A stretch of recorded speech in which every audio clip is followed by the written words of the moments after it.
Tom had always been a skeptic. He didn't believe in ghosts or haunted houses, and the stories surrounding the old mansion at the edge of town seemed like nothing more than the product of bored minds in a sleepy village. He had heard the tales of the house trapping people, but he dismissed them as superstitions. One evening, after a few drinks with his friends, Tom decided to prove them wrong. He made a bet that he could spend a night in the mansion and come out unscathed. With a flashlight and a sleeping bag, he set out at dusk. The house, bathed in the fading light, looked imposing with its cracked windows and sagging roof. The locals said no one had lived there for decades, but some swore they saw shadows moving inside at night. As Tom pushed open the rusted gate and approached the front door, he felt a chill run down his spine, but he shook it off. He wasn't going to let a creepy old house spook him. Inside, the air was thick and musty, like it hadn't been disturbed in years. Cobwebs hung from the ceiling, and the floor creaked ominously with each step he took. His flashlight beam cut through the darkness, revealing peeling wallpaper and furniture covered in dust. He explored the downstairs first, empty rooms, old furniture, and broken glass. Nothing out of the ordinary, just an abandoned house. But as he climbed the stairs, he heard it. A faint whisper. Tom. He froze, his heart pounding in his chest. There was no way anyone could know he was here. It had to be the wind or his imagination playing tricks on him. He called out, "Who's there?" But there was no response. Just the eerie silence of the old house. Shaking off the unease, Tom continued exploring. The upstairs was much like the downstairs, neglected and abandoned. As he moved from room to room, that whisper returned. This time it was louder. "Tom, come closer." He felt his skin crawl, but something compelled him to follow the voice.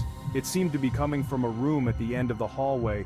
The door to the room was slightly ajar, and as Tom pushed it open, his flashlight flickered. The beam of light settled on a large cracked mirror standing against the far wall. Dust swirled in the air, disturbed by his presence.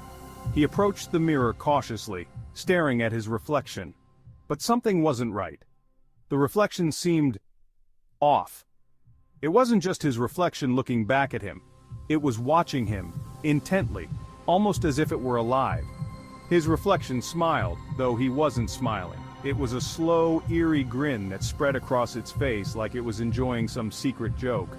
Finally, the reflection whispered, its lips moving independently of his own. "I've been waiting for you." Tom stumbled back in shock, his heart racing. This couldn't be real. Mirrors didn't talk and reflections didn't move on their own. He turned to leave, but the door slammed shut with a deafening bang. Panic surged through him as he tried to pull the door open, but it wouldn't budge. The temperature in the room dropped, and his breath came out in visible puffs of air. The reflection began to move, stepping closer to the surface of the mirror as if it were trying to break free. "No," Tom whispered to himself, backing away. "This isn't happening." But it was. The reflection pressed its hands against the glass, and the surface rippled like water. In an instant, the reflection shot forward, grabbing Tom's wrists. He screamed, but no sound came out. The force of the reflection's grip was too strong, pulling him toward the mirror. He fought against it, but it was no use. His body was yanked into the cold, dark glass. Inside the mirror, everything was muted and distorted as though he were submerged underwater. Tom banged on the surface, screaming for help, but no one could hear him. On the other side, his reflection stood in the room, grinning at him. Except it wasn't his reflection anymore. It was something else.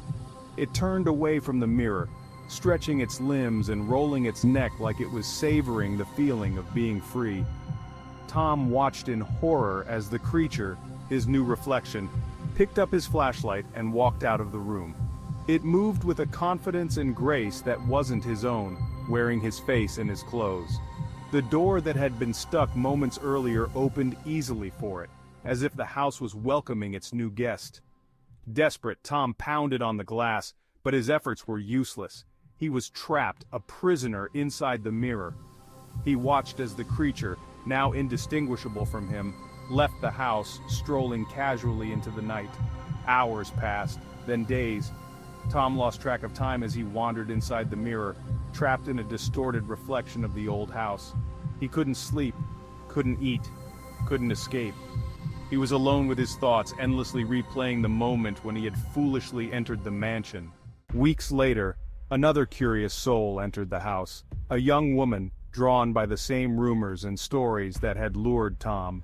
She made her way upstairs, and like him, she heard the whispers. She found the room with the mirror and approached it, her reflection staring back at her. From within the mirror, Tom screamed for her to stop, to run, to escape before it was too late. But she couldn't hear him. She leaned closer to the glass, and just like before, the reflection smiled. "I've been waiting for you," it said.